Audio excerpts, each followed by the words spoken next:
Good afternoon, Gooners. Good afternoon, football fans, and welcome along to In the North Bank. And this is a review show from the weekend match of Chelsea against Arsenal, which was a 1-1 draw. But before we go any further, I'm just going to introduce my colleague.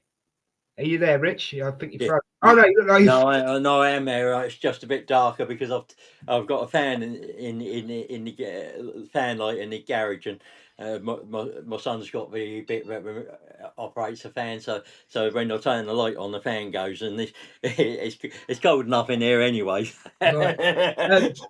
You've Yeah, got I don't want to block the screen with my nipples. you've got my name as your name as well, mate. You might want to change that. Two Deses is better. 15. Yeah, two Deses is better than one. Yeah, well, some people would disagree with that, but we'll see. Yeah. All right. Right, obviously I'll we're change here. it. While you're changing that, we are. Don't forget, guys, give us a like, a share, a subscribe. This is in the North Bank. Don't forget also look at this QR code for the Big Sunday quiz. Please sign up to it. It's something that Paul was trialing to give you something different, and I knew he'd want the YouTube link. I knew he would, mate. 1 second, Hente. I will send you the YouTube link, mate. 1 second. Hi, Hente. Right, so yeah, if you would like to scan that QR code, guys, and get involved, that would be very, very, very helpful. As I say, it's going to be a Sunday quiz. We're having a trial run tonight, see how it all works. Easy to sign up to, free to sign up to. Why isn't YouTube letting me get in there? I don't know. There we go. 1 second. Right, Richard, while I'm sorting this out for Hente, give us your initial reaction to the Arsenal-Chelsea match, mate. Yeah, it's quite a weird one because I'm happy with a result, frustrated with the performance. A point away from home against a top six side, against a side that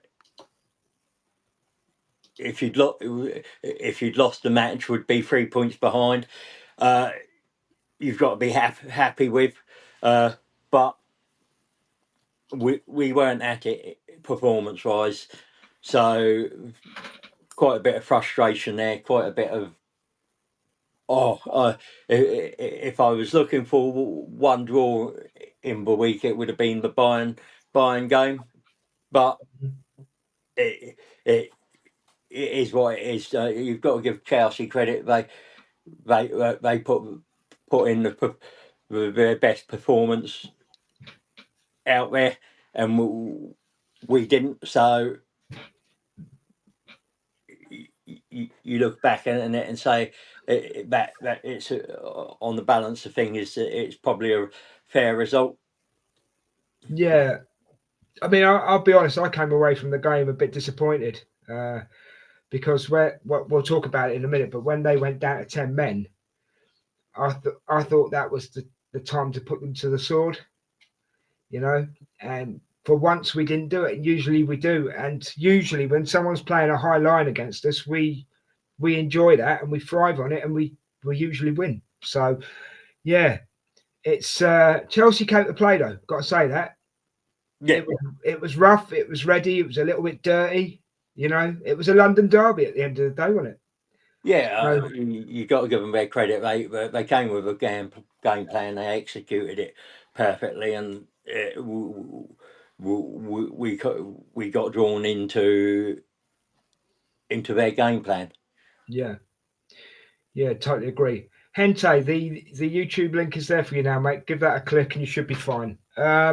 Anybody else who needs it, it's there in the chat. Okay, if you're joining us.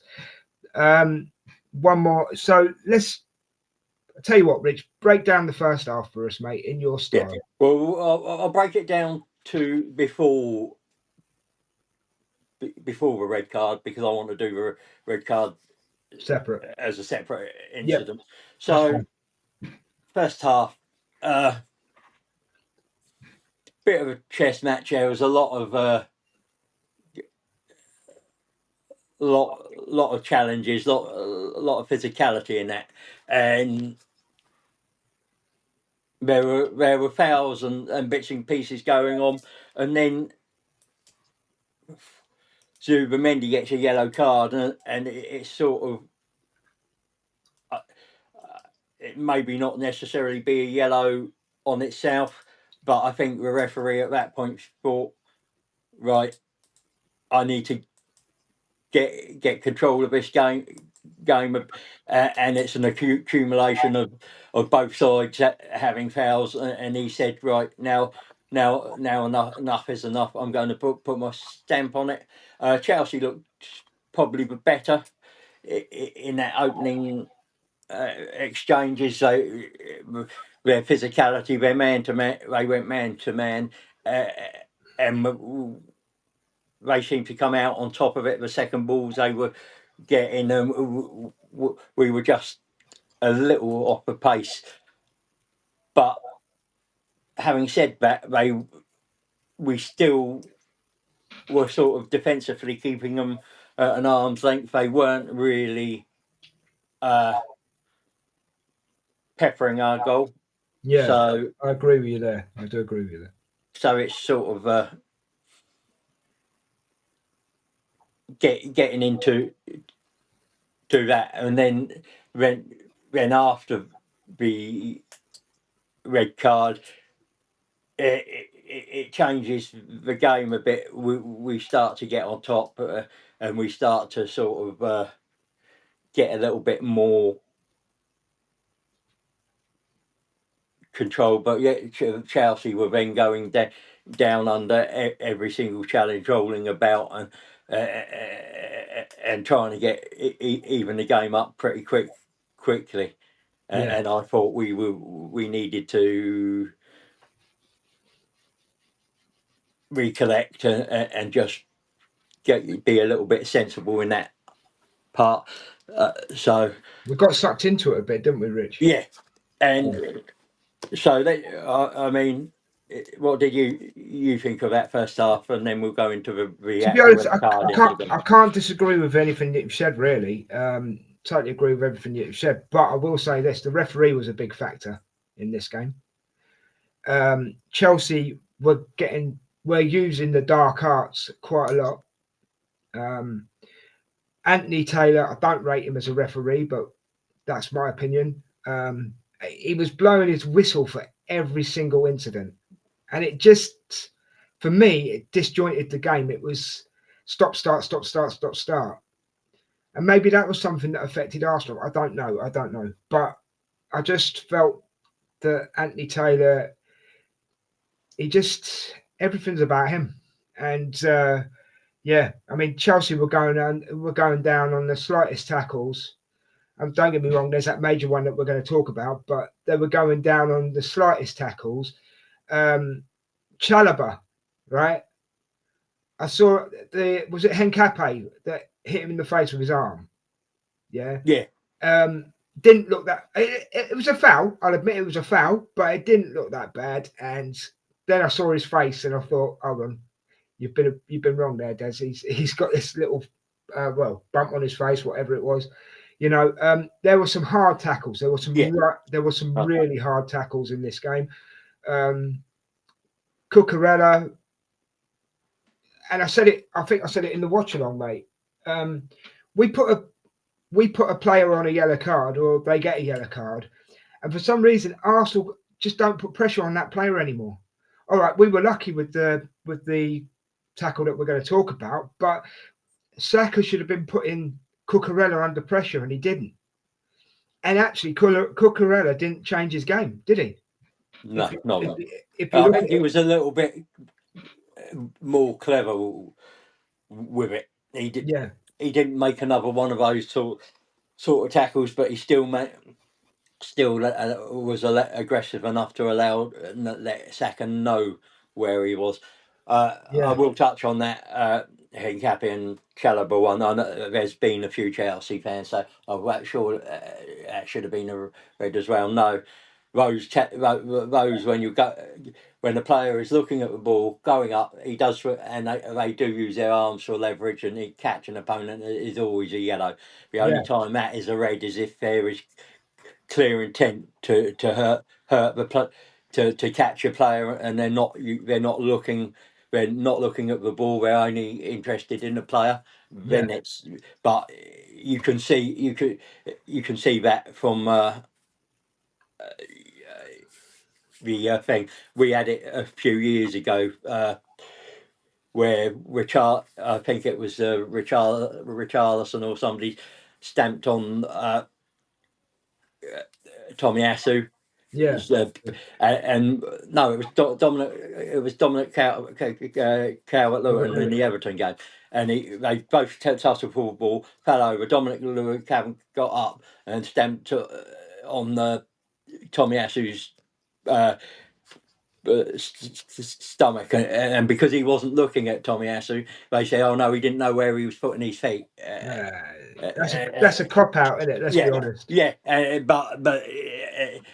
so if you're not, so it's one of those. But he was genuinely looking for the ball, and he went for the ball. Yes, he led with his arms, and you've got to be careful when you're doing that. And if you make contact with an opposition player, it's always a yellow all day long. Yeah.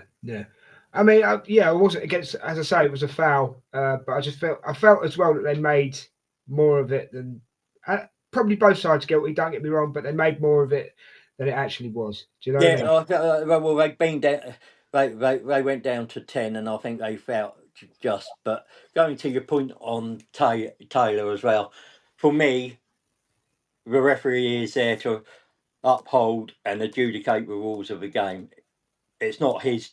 It is not his job to keep 11 players on the pitch.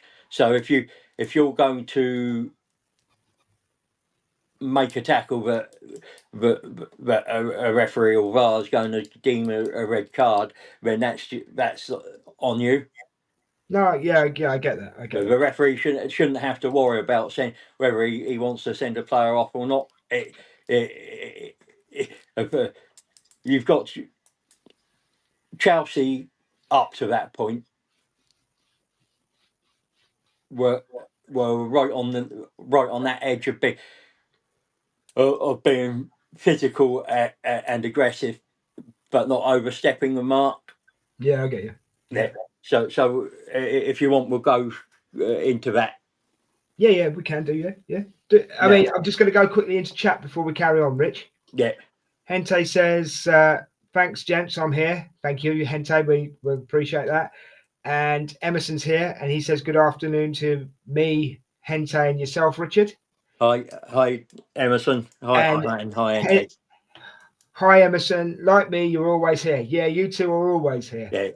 Yeah. Stalwarts. Yeah, they are. They're good lads. They're good lads. So thanks for being here. Same as Ange is normally always here as well, isn't she? So yeah, but she's at work. She works. So there's a good chance she's not going to be here today. But I just wanted to touch. The thing is, I can't remember if it was first half or second half when Hencape, I think he tackled Enzo, and he proper got in his face like this. That was Neto, and that was the second half. Oh, second. It was Neto, was it? Neto. Yeah. It's second half. All right, we'll talk about that in a minute then. So, mate, first half it was interesting, but you were waiting for something to happen, weren't you? Yeah. And let's get into that red card incident. It was a red card. Let's do it. It's a red card. He's got previous on this tackle, exactly the same tackle, and he does it quite a few times. Newcastle, he did it on Anthony Gordon.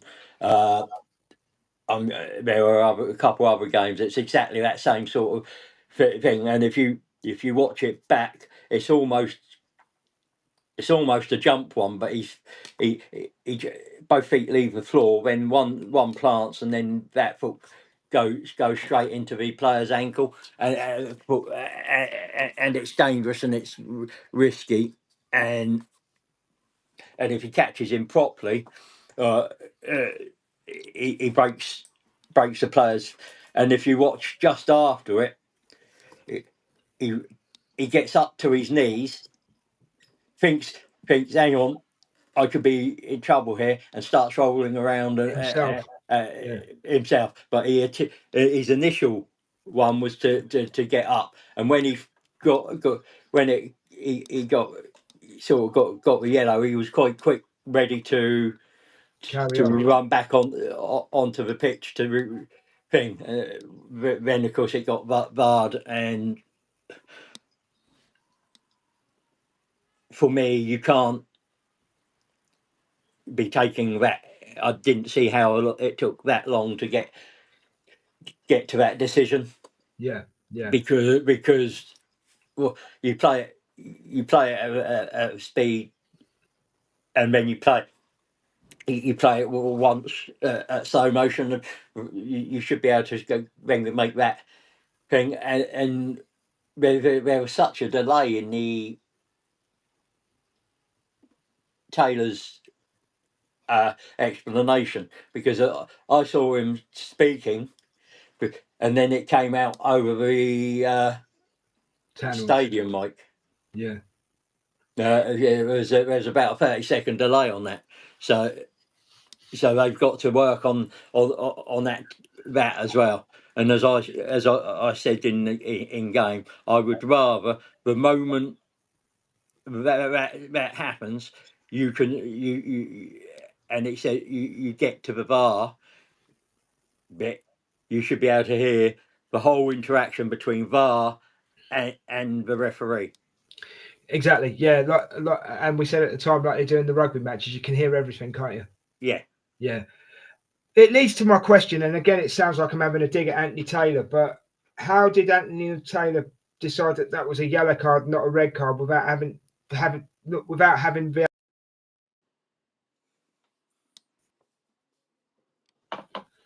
Well, quite simply, things happen in real time, but they're hard to know. You can't you see you can't you might not see exactly where that is. He could have seen it and think it's done right on the foot. So, are you talking about it's all from the angle in which you see it? The angle and the speed which you see it. So I mean, you've got to remember that the human eye and human brain are easily fooled. It's why illusion tricks work. So because you, for a split second, your mind and your eyes can be distracted, and you don't see what you're supposed to do, or it doesn't register what it says. So he's gone off what he thinks he's seen, and he's given the yellow. But if he hadn't produced the yellow, it wouldn't have gone to VAR for review. Yeah, no, I get it. So he's done, and then when he's not sure. He's not sure what he's seen. He said he's gone right. I'm going to produce a yellow. That way, VAR will look at it, and if hopefully, if I'm wrong, they will correct it. Yeah. Do you know what, mate? I mean, VAR. We saw it from lots of different angles, and it got to a point where every time I saw it, it made you cringe. Yeah, you know what I mean? As I said, he's done that. He's done that 3 or 4 times. The Newcastle Anthony Gordon one, I specifically remember, but he had done it. He's done it. He's done it a few more times, and in each of those, he's not been punished with a red for it. Well, it was a bound to catch up with him, and about time, mate. Yeah, and Chelsea, you've got to look at, are now going to have a look at themselves. Yeah. They have received so far 6 red cards, 1 in the Champions League and 5 in English competitions. I think maybe one of them's in the Carabao Cup, but he's out for 3 games. which is a big miss, and you well, 3.5 really, because the half a game he was against us, but Yeah. You're looking at it, and five games in English football. 5 reds in English football before 13 games. That's bad, isn't it? It's a bad one. But yeah, the Sanchez one, where we takes out the United player. There was one against Liverpool, I believe, as well. Brighton, and so it's costing them, and it will, and it's the amount of games you start to lose players for. Discipline. Yeah, and that, I mean, look at us last season. I think we had 6 all season, didn't we? Yeah. And look at what that cost us. Yeah, exactly. I mean, it was Rice, it was Trossard, a few others as well, but they were for. Ours were a little sillier, but these are silly as well. These are, but they're avoidable red cards if a player is sensible. Yeah, of course. Yeah. I've got to say as well, Mourinho, flipping it, how he stayed on the pitch, I don't know, because it looked really nasty, Rich. Yeah, his foot wasn't fully planted, so Yeah. I think that helps. I think if his foot had been fully planted, he'd begun to sort of lift his foot off. All right. Or he was just replanting his foot because that was a foot he played the ball away with. So it was just about going back onto the ground when that contact was made. So it sort of saved him as well. But I think if he'd been fully planted and fully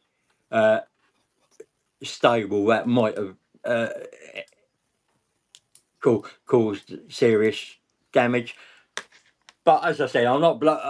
Casado there just got the wrong side of aggressive. Yeah. And it's a fine line. Oh, of course it is. Yeah, it's easy to step over, isn't it? It's easy to step over. Yeah, So. And he just got too hyped up. Yeah. I mean, I think he's a fantastic player and everything, but you've got to get that spot on. Yeah, I mean, Chelsea claim that he's the best midfielder in the league, and no, he's one of the best DMs. He's one of the best. He's the best at the moment. He's the best fit DM that plays that way in the league. Right. Okay. Yeah, because you say he's got. I'm just going to bring that up as a point. You say he's got a different style to Declan Rice, don't you? Yeah, he's not. Yeah. Declan Rice isn't the 6. He's a box to box. Yeah, and Casado is a 6. Yeah. All right, mate. I think that comfortably moves us on to the second half analysis now, mate. Yeah. Go on, and you break it down first because you go to it. You take it to another level. So feel free to break it down in your own style, mate. Yeah. So we come out. We make.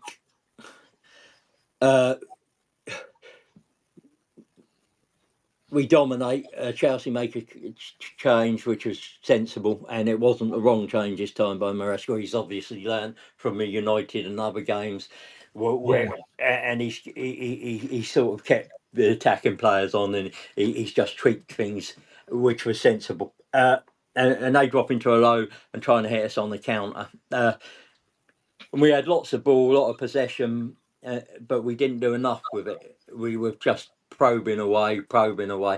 We concede from a set piece. We should have marked the front post. I've seen people say, an Arsenal fan say, "Oh, but Enzo's in an offside position. He's in." I heard that as well. And I've seen it. Yes, he's offside, but Mosquera doesn't have to go towards him. He could just stay off. Because if he jumps and he touches the ball, Mosquera heads it away, or it goes in. If if Enzo jumps and he touches the ball, goes in,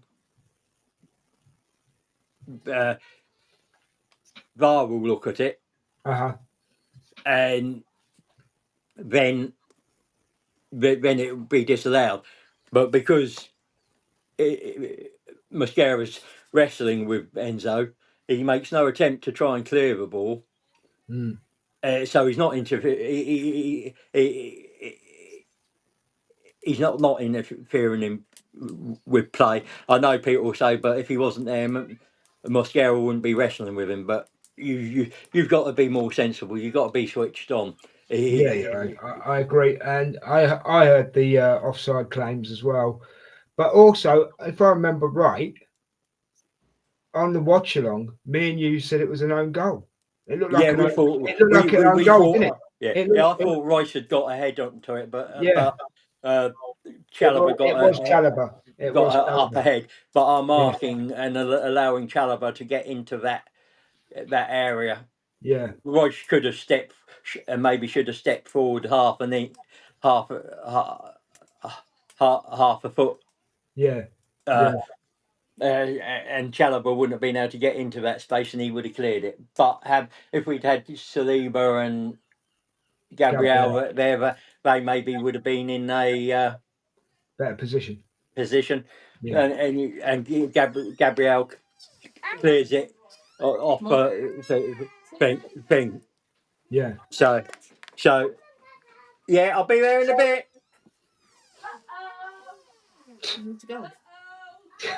Yeah, so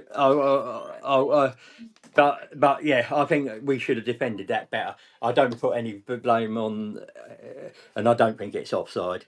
No. End of the day, it woke us up, mate. Yeah,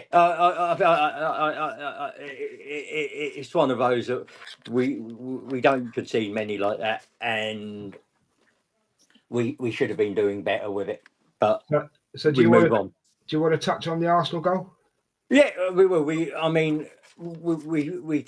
continued in the same vein. Pass, which is right. We got to keep bringing them out, keep trying to probe away, but we weren't incisive enough. Then Saka gets that moment where he goes one way, comes back, delivers it in, and we have a 2-on-1 on the back post. Yeah. And Marino does what Marino does best, and gets his head to the ball and scores a goal. He's so good with his head as well, isn't he? Yeah, and then we get caught on transition a couple of times, maybe a bit sloppily there, and then we get a few chances towards the end. I'd like to touch on the Gyökeres one quickly before we wrap this up. Yeah, of course. Retro, hello, Retro. It's not a red because he has to go for the ball. It's free, and he's already started his slide when Sanchez gets on. It was definitely yellow because he's clattered Sanchez, and it could have been nasty. Could have ended up with him. Like you said at the time, mate, he couldn't stop, could he? Yeah, you once you start that slide and you go for the ball, you have to go. You can't stop yourself. It could have ended up a bit like Peter Cech, where he fractures his and ends up having to wear a skull cap and that. But fortunately, there was no serious injury to Sanchez. But you have to go for both 50-50. We're going now. We're leaving now, Dad. Are you coming or not? Hurry then. It's all right. Start again, mate. You're on about Gyökeres and yeah. I believe it's yellow, but he has a right to go forward. And if it'd been the other way around on Raya, I would have said the same. It's yellow only. You have to go for those 50-50s. Would you have put Gyökeres on sooner? I probably wouldn't have put Gyökeres on the tour. Okay. I'd have put maybe another midfielder on because I think we needed to keep moving them without get more interchanges in those areas. Right, mate. So yeah, I mean, as I said, I like the Hencape. I just want to do this quickly because I know you've got to go now, right? But unfortunately, the Hencape thing, yeah. I like that where he was in Nato's face, and you said, well, he's got to calm down, but it's that South American blood that he had a South American rush to the blood to the head. I love it when you're not on the yellow. Yeah, I get you. When you're not, and I get why he did it, because Neto did it, and so did Enzo to Madueke a few minutes earlier. But you've got to, when you're on the yellow, be sensible. You can't be. You've got to. In the passion of the game, I did enjoy it. I must admit. But so did I. I know where you're coming from. Right. Okay. So we're going to come to the last part of the show now, mate. Title race implications, Rich. Break it down for us, mate. It still leaves us in pole position. It puts before the international break, we were 4 points ahead of Man City. We're now 5. So it's a point gained from that period. Yeah, it's a shame we didn't keep the gap and extend the gap over Chelsea, but we're still 6 points ahead of Chelsea, 5 ahead of Man City, and it's in our hands. We've got to do what we've got to do. Okay, right. So I can't add anything to that. You've put it right. Obviously, the next match is tomorrow, Brentford versus Arsenal. We are going to do a preview show. I don't know if that's going to be tomorrow now, or it might be later today. Just depends what time. Yeah, maybe later today. Yeah, maybe later today. Just depends what time we get. You only have to send me a message, Rich, and we'll do it. All right, mate. All right. Right. So thank you. Well, what can I say? Is it 1 point gained or 2 points dropped, Rich, before you go, just quickly? For me, it's a point gained. If that had been a Wolves or a Burnley, it's dropped. But it's a title rival. You're away at a title rival. And a Big Six club, so it has to be a point a point gain, doesn't it? It's not. It's not dropped. So that's more the way I look at it. It's just you've got to. You look at it. What do you get? If it been the other way round, I'd have said it's points drop, but for me, it's not. Right, okay, mate. Right, so guys, because you're against your title rivals, and that's for me. Oh, we've lost Richard due to him changing rooms. He might be back in a second. We've actually basically come. Are you back, Rich? Yeah, I'm still here. Rich? I'm still here. Do you want to say the last? Do you want to just say the last bit again that because you dropped? So just say the last bit again. So as I said, if you're going to point, rather. Right, okay, mate. Mate, if you need to go, drop out. If you need to go, drop out, and I'll end the show. It's cool. I think we've lost Richard anyway, guys. So I'm going to end this one. Absolutely, it's been a great show. So sorry about the technical issues and whatever else happened. Great breakdown by Richard. He's always good at it. He breaks it down minute by minute and, tells you everything that you need to know, basically. Really good at what he does. I just want to say a big thank you to everyone who's been in the chat. So Hente, Emerson, Retroholic, thank you for being there. Don't forget, guys, Big Sunday quiz show. The QR code is there. Click on it, get registered. Doesn't cost you anything. It's free. Just be part of something new. The Discord QR code we couldn't find today, so we'll sort that out for the next show. As I say, the next show will be Brentford versus Arsenal preview show for tomorrow night. Thank you very much for your time. Thank you for being here. And yeah, hopefully we'll see you on the next one. So until then, guys, take care of each other, take care of yourselves, and love each other. Peace. We're out of here.